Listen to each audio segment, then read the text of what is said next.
It's a book that I wrote with best-selling author Ted Dekker, who's actually a novelist and has been a friend of mine for just over 20 years. And so Ted and I have dreamed together for a long time about doing something fun, interesting, challenging, adventurous. And he's a great writer. I kind of do the Middle East. Oh, that sounds crazy, but my wife and I have been working in the Middle East, living in the Middle East for many years. We lived in Beirut, Lebanon for 12 years. I first went to the Middle East when I was 20 years old, went to Yemen, and actually lived in a tent with Bedouin Arabs for 3 months. That was pretty crazy.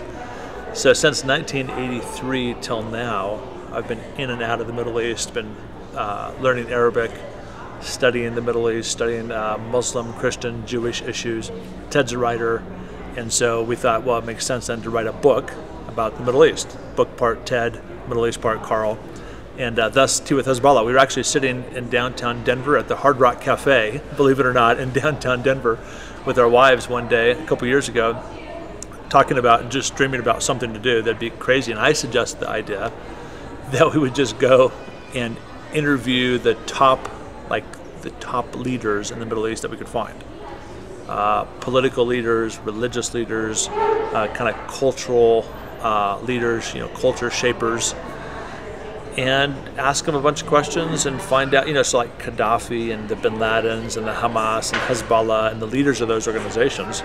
And so Ted literally leaned across the table at the Hard Rock Cafe and he shook my hand. He said, "Okay, Carl, you do that. You set up those meetings, and I'll write the book."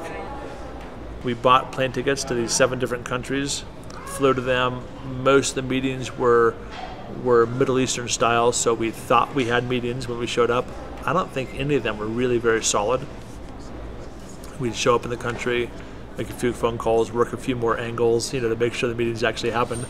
They all happened. Actually, we tried for 30 appointments, and we got 30 appointments. So that was great. And I think they being the Middle Easterners, were excited to tell their story. They were glad that somebody was going to come and listen to them. But from this side, people were confused about the book. Is it a political book? Is it a religious book? Is it a Christian book? Is it a reconciliation, interfaith dialogue book? What's funny is Ted and I wrote the book on spec. In other words, we paid for it, we did it, we wrote it. It was completely written before we shopped it around to publishers.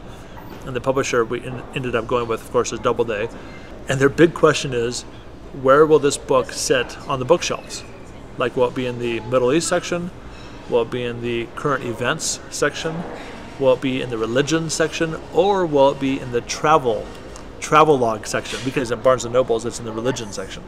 Here, it's in the Middle East politics section. So, the position of the book, because it's so unique, has been difficult. But I think that's part of the brilliance.